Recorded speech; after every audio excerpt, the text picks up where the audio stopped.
Good afternoon and welcome to the second IOER-Forum on circular construction and in cities and regions. My name is Andreas Blum, here from IOER, and I have the pleasure to be your moderator today. The first forum of this series was held last week with Carla Jung-König from Heidelberg Municipality on circular regeneration and of the military housing neighborhood Patrick Henry Village in Heidelberg. And as far as deconstruction and urban mining is concerned, she highlighted the importance of knowledge on material quantities. The presentation in German language was recorded and will be made available through the IOER YouTube channel. Today, we are looking at the larger scales of urban and nationwide built environment and construction material modeling. We are very happy to have Assistant Professor Maud Lanau from Chalmers University in Sweden talking about developing a material cadastre platform for the city of Gothenburg in Sweden and presenting methodological insights and participatory experience. The presentation will be followed by about 30 minutes for discussion. And after that, my colleague and head of our research group, Anthropogenic and Natural Resources, Dr. Georg Schiller, will briefly present the IOER nationwide material cadastre of buildings in Germany. So I now have the great pleasure to introduce our first speaker, Maud Lanau. Maud Lanau is an assistant professor in the Sustainable Built Environments Research Area at Chalmers Technology University in Sweden. Her research focuses on how to reduce direct and indirect environmental impacts caused by the development of the built environment. With more than 8 years of built environment modeling experience, a central part of her research is the development and use of material stock models and material cadastres. Her work is inherently cross-disciplinary, involving collaborations with academics in construction management, urban morphology, governance, and geotechnics, but also with construction industry practitioners. Through these collaborations, she ensures the practical relevance and applicability of her research, ultimately aiming to support a sustainable circularization of the construction sector. And now, Maud, the screen is yours. Welcome. Thank you so much, Andreas. Okay, so let me first share my screen. Yes, so thank you very much, Andreas and George, for inviting me to this IOER forum. I'm really happy to be able to share our work on the development of a material cadastre platform for Gothenburg in Sweden. I will talk a bit about modeling here, but I will mostly focus on the participatory approach that we've been using in the last years. So a little bit of an overview. Today, I will start with a brief introduction on material cadastres and what those are. And then I will dive into a bit of background on Gothenburg, so both in terms of the municipality and its circular economy strategies, as well as the research setups that we've been using all along this work here. Then I will show a few participatory activities that we've been conducting and the results that we got from that. And I will move on to the tool modeling, as well as the development of the tool, and a video that is a demonstration of how the tool works. And finally, I will conclude with a few reflections and implications, which I hope can trigger some discussions afterwards. Good, so a quick introduction to why I do the work I do, and many of us do here. Well, simply, cities have been known for a long time to be the minds of the future. And on the right here, I'm showing results from a few material stock studies, which show that in orange, you have the national level of material stock per square kilometer in countries, so in Japan, Austria, and the US. And you can see that in some of these cities from these countries, so Wakayama in Japan has 10 times more material per square kilometer than the national average.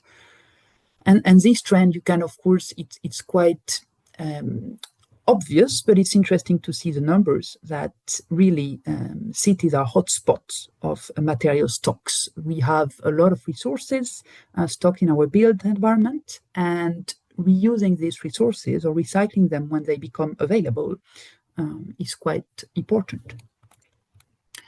And for this, me and colleagues, including Georg here, have been working on the concept of material cadastres for a few years, and I have a tentative definition here from an article we are preparing with colleagues from Chalmers.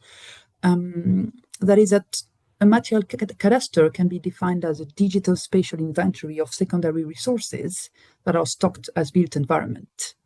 The development is often data intensive, but it can provide industry with critical information on the circularity potential in an area.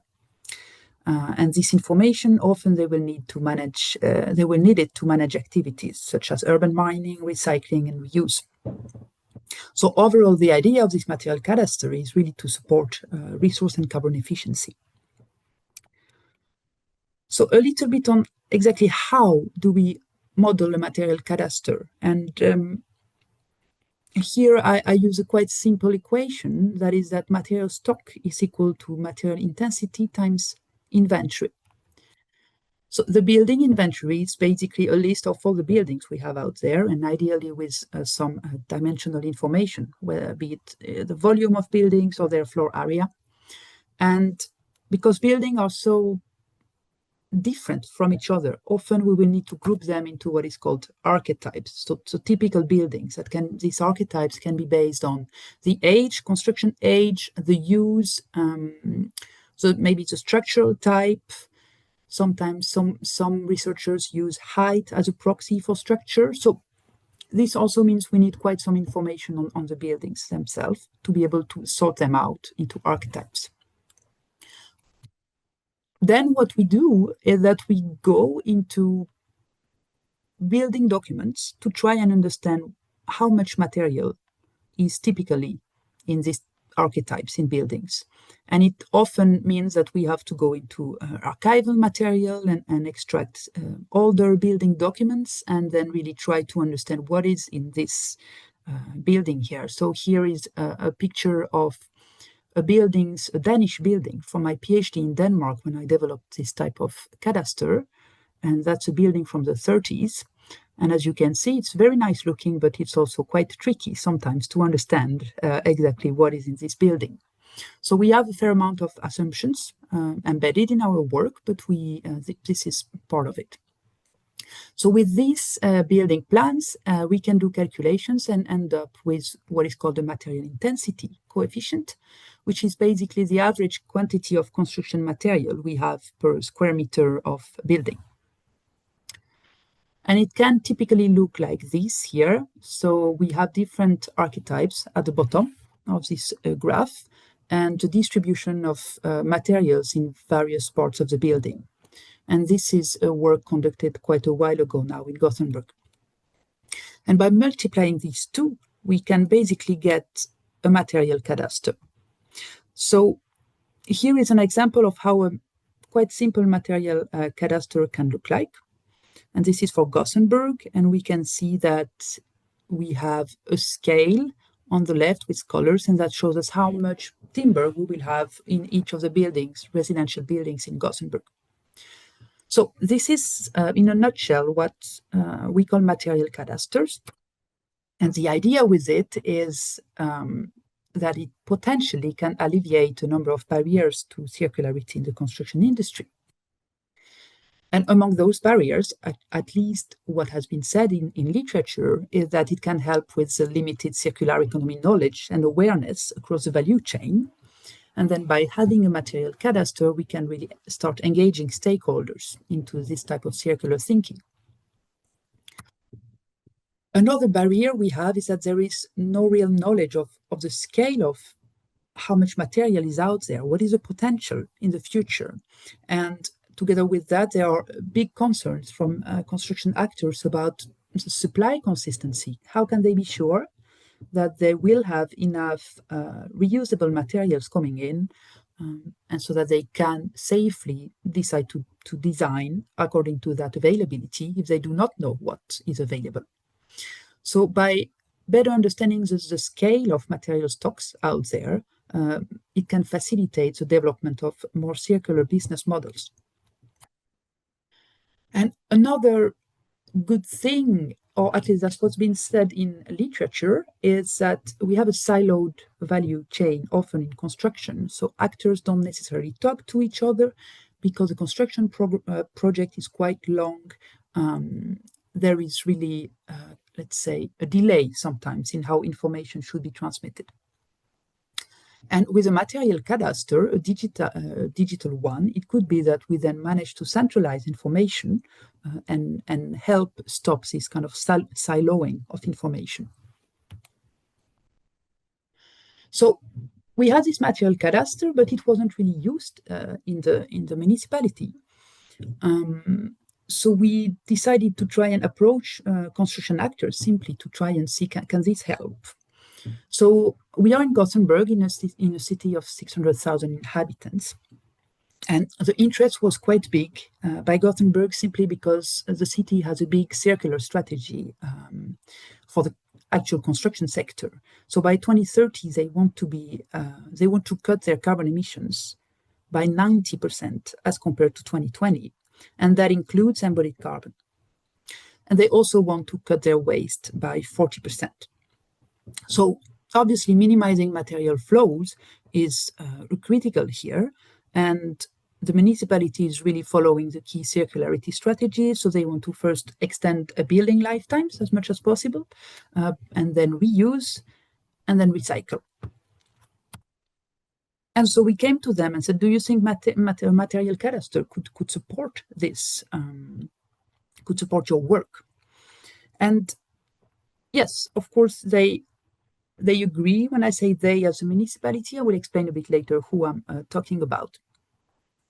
But here first, I want to explain a little bit. This is what we envision together with the municipality as an ideal situation for a digital material cadastre platform. And that would be that any actor can go in the system and click and understand on each building what is in there.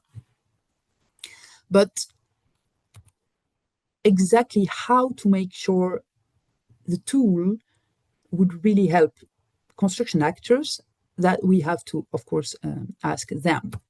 Because any tool, for it to be successful, you want it to deliver the right information to the right person at the right time and in the right way. So here is a little comic I drew some time ago where I said that if I go to an architect and I ask, do you want 100 kilos of glass?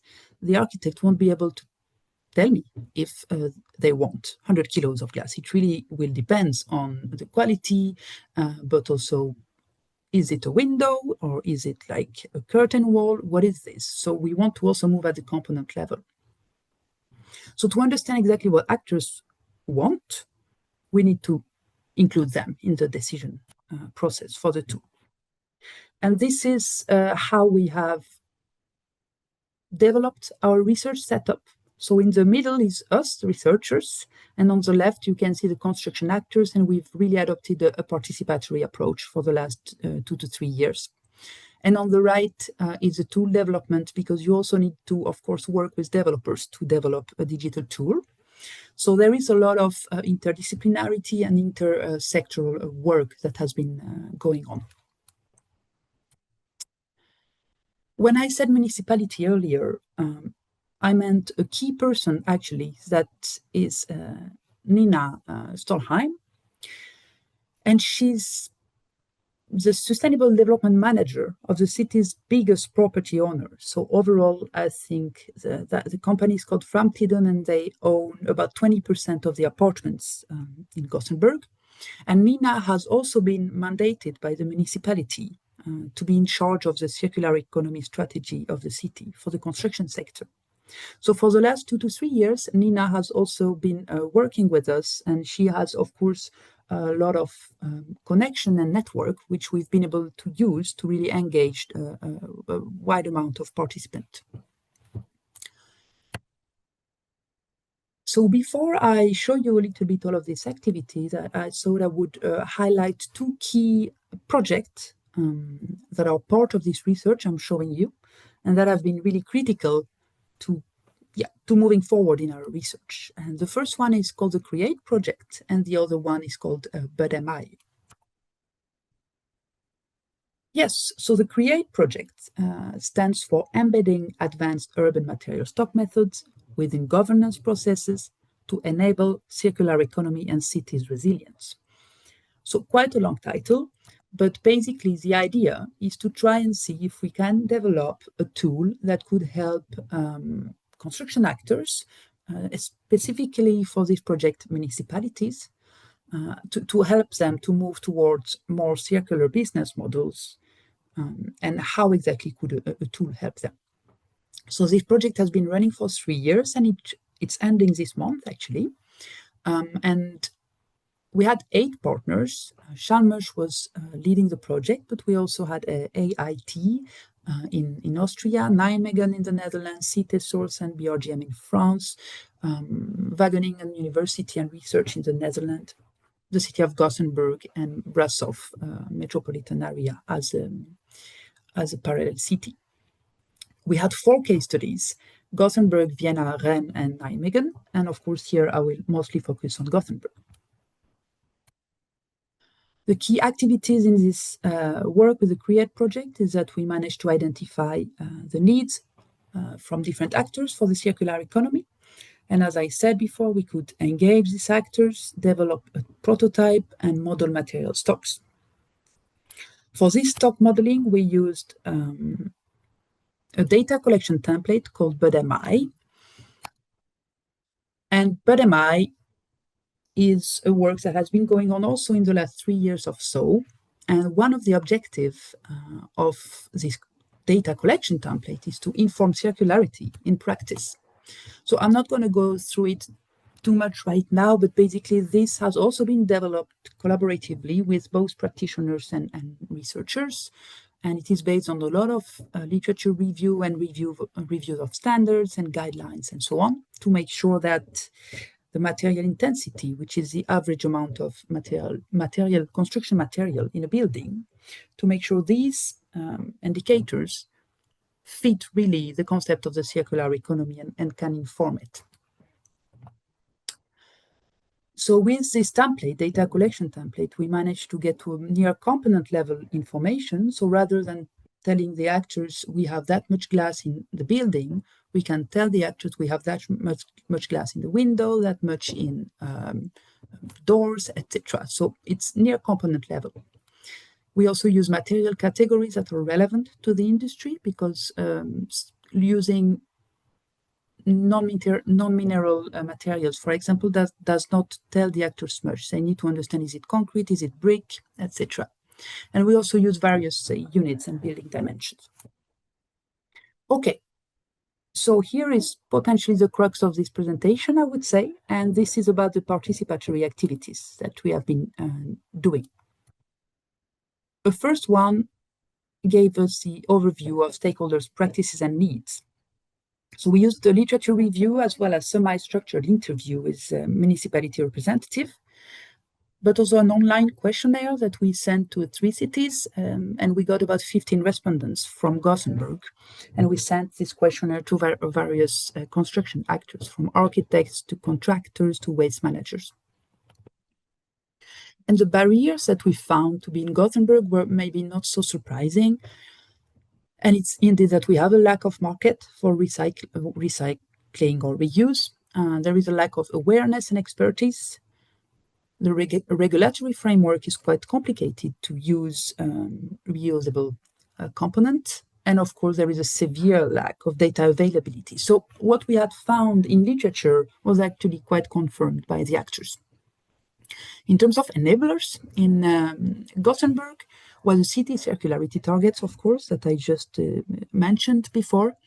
But we also have a big exchange network between the city and about 50 construction companies that have signed basically a declaration pledging to go towards circularity through material reuse and recycling as much as possible. We also have a number of startups looking at the amount of materials available in very specific buildings, trying to scan these buildings, etc. So that's also been interesting to reflect a bit on how the material cadastre can be embedded in this startup network as well. So in terms of needs, the actors said that they would really, especially the municipality, pointed out that they would really like to have dissemination of material data as soon as a building permit or demolition permit is filed. They also see that linking data and governance issue is really paramount here because, as we said, regulatory framework are very tricky and we need to have data-informed governance arrangements. And overall, there is a need for more learning from both local authorities and construction partners. So that's what we found out at the beginning of the project through interviews. So there was no big surprise, but it was still good to validate what we had identified through chit-chatting with practitioners or also through literature, which is there are many barriers, and the cadastres can answer some needs. So the first workshop that we conducted was in September 2020 with Nina, that I mentioned before. And it was organized by the business region Gothenburg. And we had about 43 participants that were divided in 9 groups. And overall, that meant 35 property owners from Gothenburg. So really a quite large number of property owners. And on this first workshop, what we did is simply introduce them to the concept of material cadastre, to the aim with it, and to the potential data sources that we saw could potentially help. And we asked them for input afterwards. So first we showed them that we had a material stock model in Chalmers, and that coupling these to transitions areas that we have in Gothenburg. So in Gothenburg, we know which areas are going to develop soon. So coupling the material stock model to this information and to also the demolition permits could potentially give birth to a tool that would be very useful for them. That was a hypothesis that we wanted to confirm with them. And we saw this material cadastre helping them in simulating new circular solution and in matching their needs with again, circular solutions. So the first question we gave them was, do you think this is a relevant tool? I mean, let's start there. And out of 9 groups, 9 said yes. So that was good news. The second question was, did we identify the right data input? If not, what are we missing? And here you can see that actually 2 said yes, you have the right input, and the rest said either no or did not answer. And when we asked for comment, they gave us a few data inputs, such as scanning the positive planning decisions, looking at architectural drawings that we are doing already, the demolition plans of the buildings, and combining different sources. So nothing revolutionary, let's say, but it was good also to understand a bit more the data landscape in Gothenburg through this question. Then we told them about the potential target group and that we saw for now at least the property owners that could use this to try and better design based on the available products, and the material manufacturers and suppliers. Maybe they could find new business opportunities by having such information. So then we asked them, did we identify the right target groups? And about half said yes, and the rest actually gave us some more input. And not sure it's surprising, but at the end of the day, by summarizing all this input, we ended up having the target group being the entire construction value chain, from material manufacturer to design phase, to the construction phase, to end of life. Interestingly, that the actors already thought of more logistical issues, such as the logistics suppliers and maybe warehouse keepers that would need this information as well. And neighboring municipalities. So quite an interesting comment here to open up a bit the scope, that maybe we are working here at the municipality level, but we can, of course, if all the municipalities are doing this work, then it can be exchanged between municipalities as well. Another question we asked them about was the concept of a digital form that they would use to fill in data that they would refine over time. So, for example, at the planning phase, they would only have a kind of an intended time span of a building and a rough description of materials. When the decision to build or to renovate was made, they could add some more information to this form, and so on. So when the building is ready or close to demolition as well, maybe they can add precise data. So we asked them, like, do you think you, property owner, could take responsibility for filling in building data? And interestingly, more than half said yes. So that was good news. Could a digital form be a good solution? About 4 said yes out of 9 groups.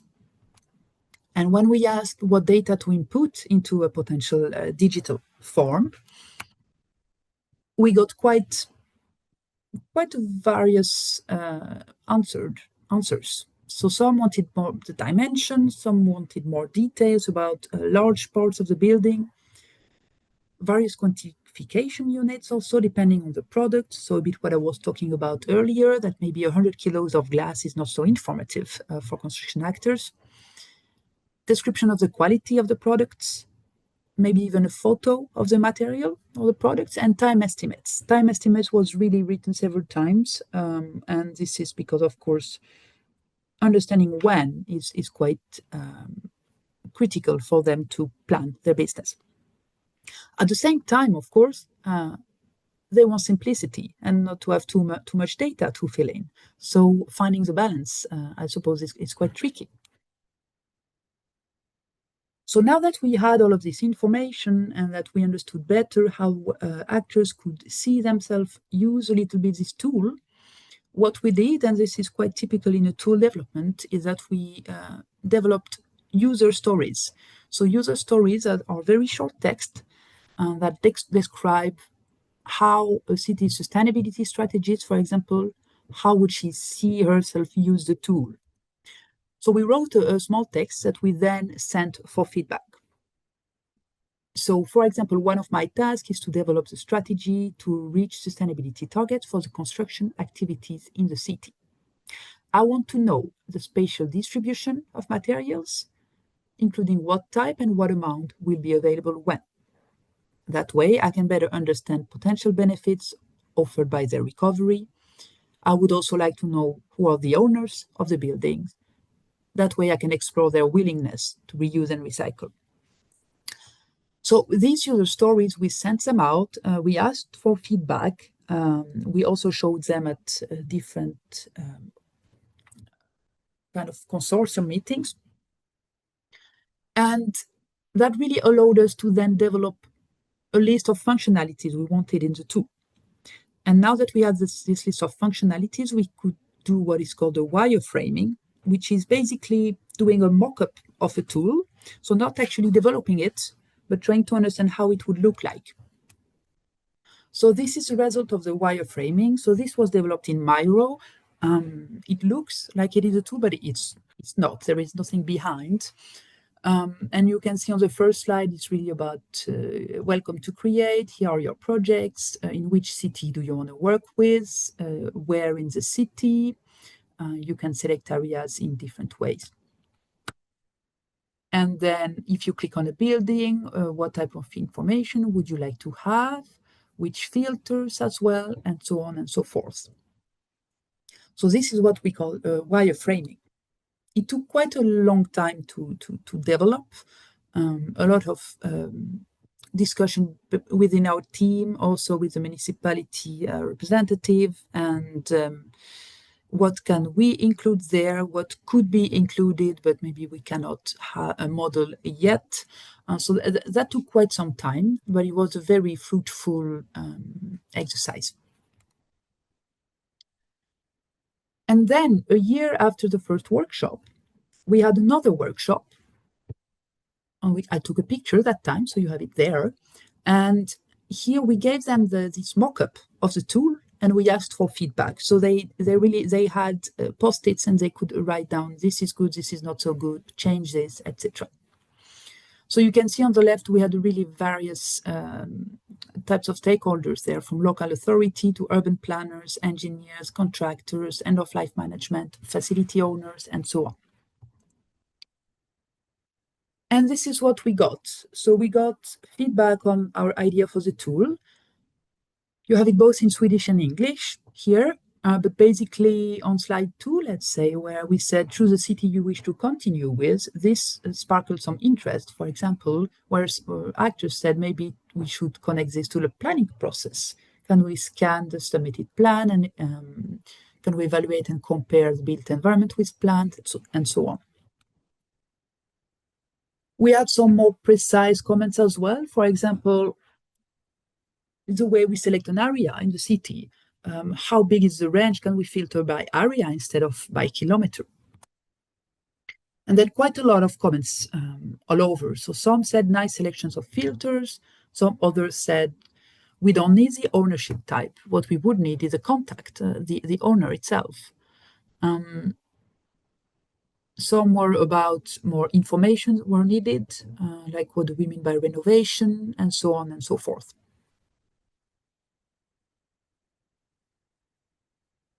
We also had quite interesting questions that we did not tackle yet so far in our work. We planned to, but that really had to do with this information there. Who is allowed to change it? How do we know how valid it is?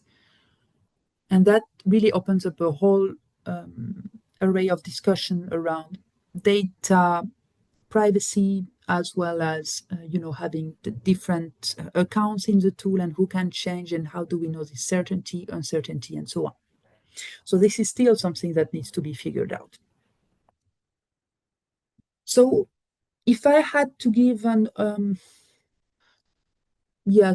bit of a summary on this workshop, I would say that we had a really high engagement and interest from construction actors. And key feedback was that we should try and integrate our tool to the existing ones, both in terms of data input and output. And we should really, really make sure that we are building ownership information. Another thing was maybe not surprising, but different actors want different levels of detail. So, for example, a waste manager might not really care about the quality of a building product, whereas an architect would. So this makes it quite tricky to develop, of course, a cadastre that can please everybody. And I do not believe that is the point either.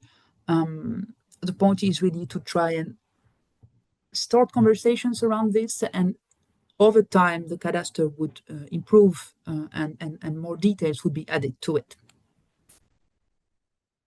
So I will just have a sip of tea.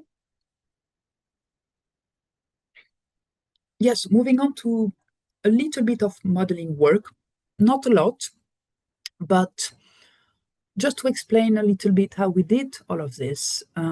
We use this BudMI collection template I talked about before. So instead of looking at materials in a building and writing this down in a not super organized manner, let's say, we use this data collection template that really helped us structuring everything, but also, as I showed before, here is the data collection template. So you can see we can write a description of items in the building and calculate the dimension of the item, which material it is, and most importantly, we tag exactly where in the building the item is. So in which building layer and in which building element. The idea with this is that by knowing in which building element the item is, we really inform construction actors in a better way. The idea with the building layer, and this is based on the work from Brandt on building sharing layer, is that a building is actually a part of different systems. So you have the structure of the building, which will stay up as long as the building is staying up, basically. But then you have the skin of the building that will be changed potentially over time. So the skin is like the envelope. And the space layer will be, partition walls and ceiling and flooring and all of this kind of materials and in the buildings that can be changed quite often. And so this structure, the skin and the space, they have different lifetime, and that's quite important for the circular economy to better understand which material will be available when. So by really, when we collect our data, by really writing down where is this, for example, this timber we're talking about, is it in the structure or is it in the space? That can inform later on our modeling. So now that we had our material intensity data, we could couple it to the inventory that we have in Gothenburg. I'm not going to go through it, but we have many different data sources for this building inventory. So we had to do quite a lot of data integration. So by multiplying this building inventory to the material intensity, as I explained at the beginning of this presentation, we get the material stock. And this meant having, because of all the level of detail, that meant having a quite specific data structure that we could then give to our colleagues who developed the tool. Yes, so the tool development was, maybe I should just, yes, the tool development was a quite interesting process. For me, it was the first time I worked with developers, and they speak, of course, a quite different language. And you really need to start aligning with the terminology. What do you mean by data structure? What do you mean by data even? What type of data? The way we think is also very systematic, same as them, but a bit different. So there was a lot of alignment in terms of how do we even talk about all of these concepts. And then the work was done really brilliantly and quite quickly by the developers. And we could get the tool and test it a little bit and ask for some changes, basically. So overall, we asked developers for specific functionalities. So we wanted to be able to select areas in specific buildings. We wanted to have a good number of filtering options. We wanted the visualization to be both spatial and graphical, but also tabular results that you could export in Excel. Results should be across sharing layers and building elements. And also we added an estimation of how much material could be recycled or reused, but that is a very beta version. We need to improve that. And result is an interactive digital material cadastre. And I put a QR code there because we about 2 weeks ago, we gave a webinar on the outcomes of this project. So I thought you could maybe have a quick look at it if you'd like later on. So I'm not going to show you the entire video, but basically this is how the tool looks like. So what I should mention is that this is really, the whole software has been developed by the developers, and we can then use it now. We own it, let's say. So there is a profile where the user can really change their name and contact information, which we saw before is quite important. So then you can create a project. So let's skip this and go to the project for Gothenburg, for example. Then you will see the dashboard, and that's Gothenburg, the material stock in Gothenburg. On the left, you see all of the filters. In the middle is the map, and up right is the result section. You also have a few kind of information box on how to draw areas and how to really use the software itself. Quite interesting is that you can click on a building and really get quite a lot of information on this building. So it doesn't show here, but basically you will have address and so on. But you will also have how much of concrete. And if you click here, you then know how much in which sharing layer and how much in which elements.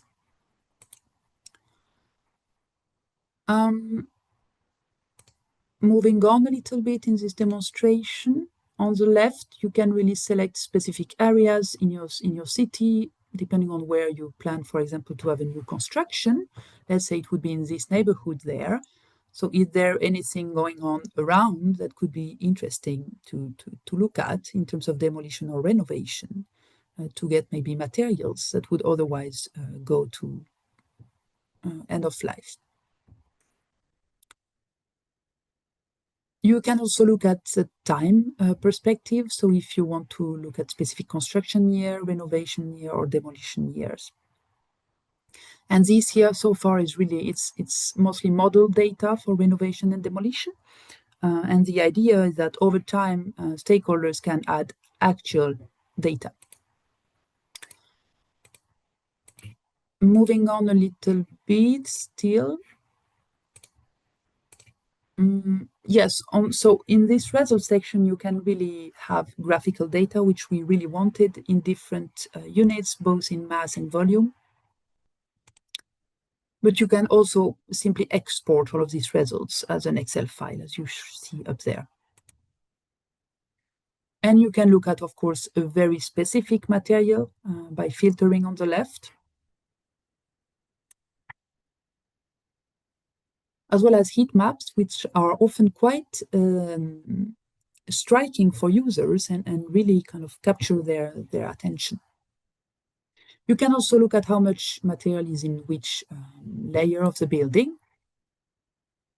And the video stopped, but that's fine because that's kind of what I wanted to show you from it anyways.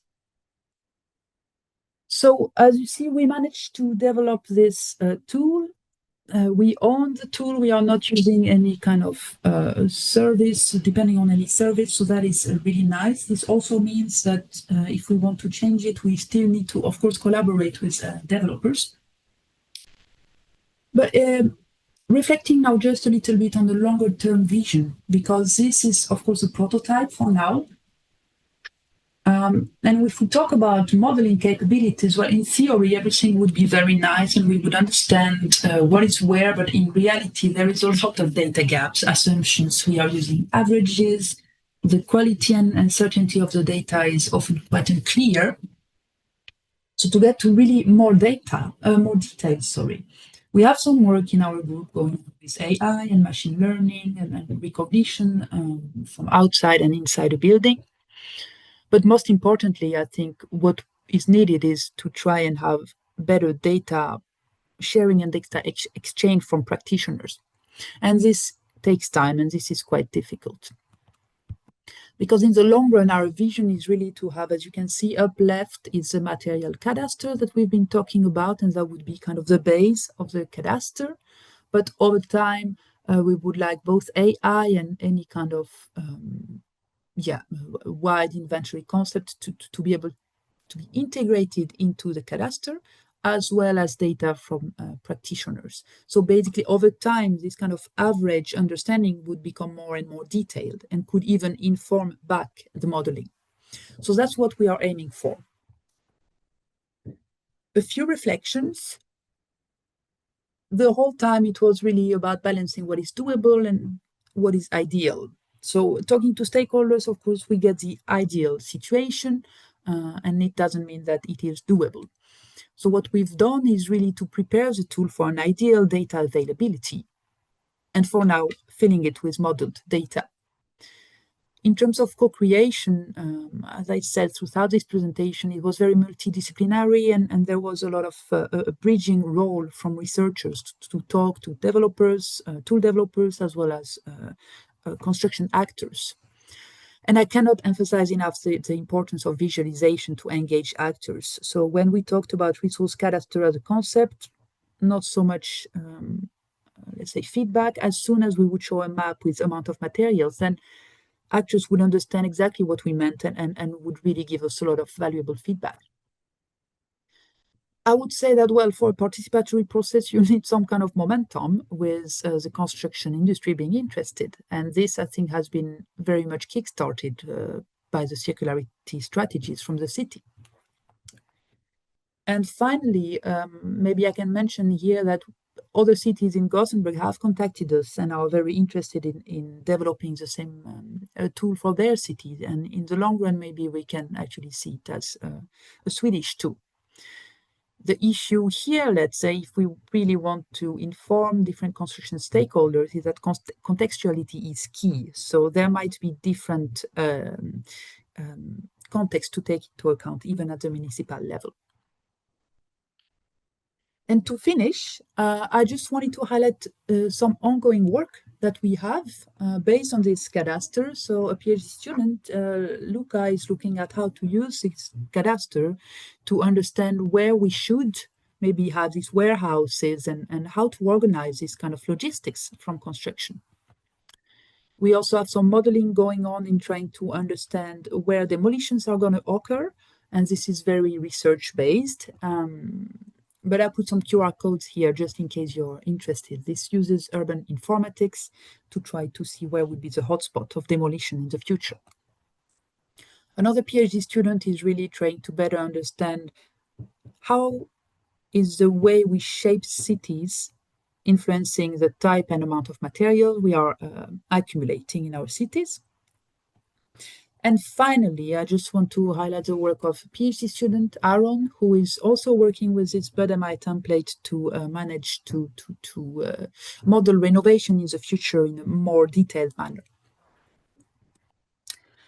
So that was it. A big bit of a shout out here to all of my colleagues, because what I've shown you is very data intensive, and we are a good number of people working on this material cadastre and material stock modeling. And that was it, almost in time. Thank you very much for this really inspiring insights. Thank you. Now our next speaker will be Dr. Georg Schiller. Georg Schiller is head of the Anthropogenic and Natural Resources Research Group at our institute, Leibniz-Institut of Ecological, Urban and Regional Development. He studied industrial engineering at Technical University of Berlin and completed a postgraduate diploma in building refurbishment at Karlsruhe Institute of Technology. He received his doctorate from the Brandenburg University of Technology with a focus on urban development and infrastructure adaptation. His current research focuses on the transformation of linear built environments into circular systems with a focus on cities and regions. Georg, the screen is yours, and welcome your presentation. Okay, thank you, Andreas, for the introduction. And yeah, thank you, Mort, for your presentation again. I will add some thoughts and some insights, not looking on specific cities or regions, but go on the national scale and talk about the national material cadastre for Germany. So first, also the concept and the data, but I guess I can make it short because you explained so much already about the approach. So as you learned already from Maud, the first is to have an idea about the quantity of construction, the buildings and the roads, if you cover both.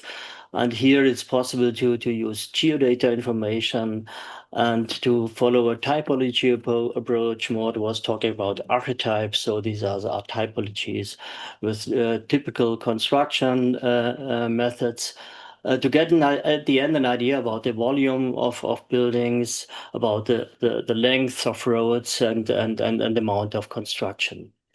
So and here again, if you want to have such data, also Maud mentioned the labor-intensive process. Here you have to go into project documents and analyze the documents building element by building element to have the detailed data about the profile, thickness, material intensity, the surface of buildings, at the end about the material in the sum or differentiated to material groups, and then related to the volume of the building or the floor space of the building to have indicators, and then to define so-called material indicators. Maud was speaking about material intensities. It's quite the same. And here you can see material indicators for German residential buildings differentiated according to age groups. and shown with main material groups here, referred to the volume of the building. And such material we developed for a huge amount of buildings, and to make this information go into practice and into research to other researchers. We provide all this information in a so-called information system built environment that is hosted by our institute. And it's included in the research data center that is established at IOER 2 years ago.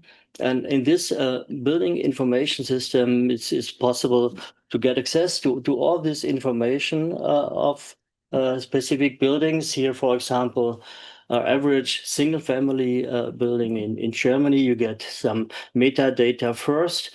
But the most important thing, you have a download function and can download CSV format data in a quite differentiated way. We distinguish between 44 single materials, though not only the main material groups, but also the detailed materials. Also, as Mort mentioned, because the stakeholders want to not only to know about the minerals, but all the specific product behind. And we distinguish these 44 groups to be able to link it with life cycle assessment data. Here in Germany, the most famous data base is ÖkoBauDATS. They provide life cycle data for a lot of materials, and so we linked it and can link the material information with gray emissions or embodied emission information, and so to cover this climate discussion also in this system. Yeah, so to sum up, the method of this calculation is to have the idea of the quantity, to multiply it with the material indicators, and to have at the end material cadastres for specific regions, for cities. So far so good. Quite labor intensive to develop all this information, and also labor intensive if you want to ask a lot of cities to follow this line and build their own own cadastres. So we decided to go for a national material cadastre to make it easier to get this information. So the national material cadastre, we launched it April this year, also on the platform of Research Data Center IOER-FDZ. And it's open access data. And I won't go through some key figures of these cadastres, of this national cadastre. It covers, I would say, all the buildings in Germany. These are 51.6 million single buildings, all modeled with polygons. And so we address all the 10,000.7 municipalities in Germany with this cadastre. Looking on the building type differentiation, of course, we have to acknowledge the quality of the geodata that are available. This quality of the geodata, they unfortunately are different in the 16 federal states we have in Germany. So we have different level of differentiation. So in each geodata set, we can distinguish between single-family homes and multi-family homes, but the non-residential building stock, this differentiation is different due to the quality of the data in the federal states. So we decided to acknowledge these structures, but always go on the most highest level of differentiation when taking this data and combine it with indicators, material indicators. The next point is the aggregation level we provide. So we decided to provide 3 different aggregation levels. So because not everybody is interested in detailed data, but first you have a picture for example, what is the situation in administrative borders. So we provide data on administrative level for municipalities, on geogrid level with 0.5, 0.5 grid that is in line with Inspire systematic, where we can combine it with data on the EU level with other spatial data. And we provide it on the level of polygons, as I mentioned, the 51.5 single buildings. And a very important point is we have a clear reference. The data are registered and have a DOI. And so there is, you can be sure there is a quality behind, and you can refer to this source if you use it. The most, I would say, important information is the data format. How we provide this data, we provide it as a geo-package format.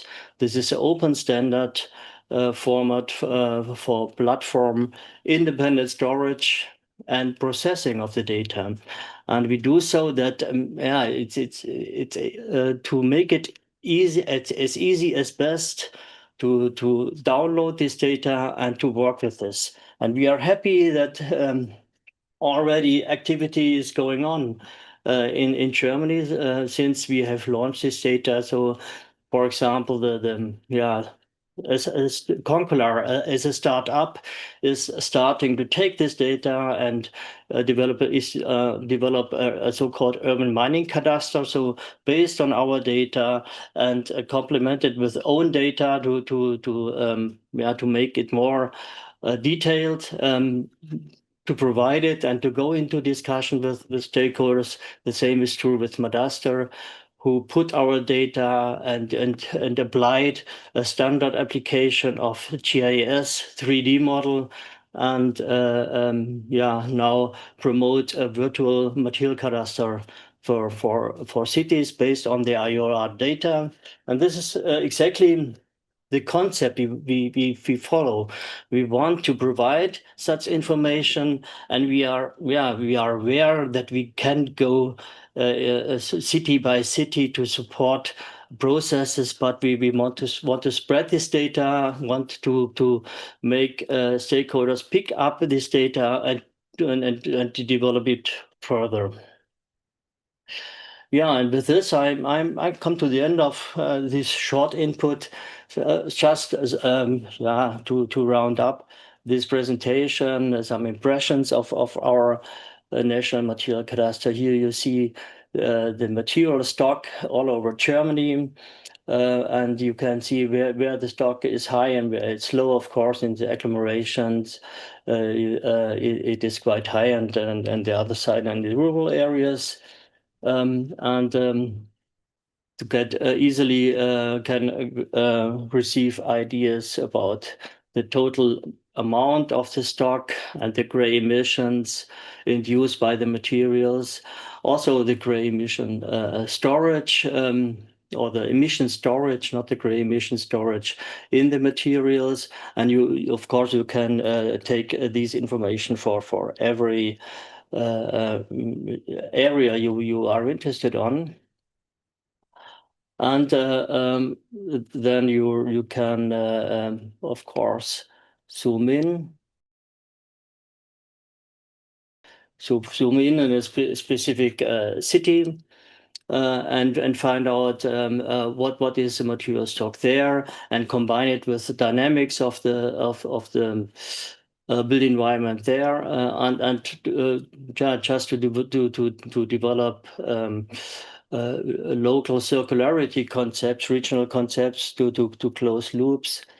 And the next level is then when we combine it with 3D models.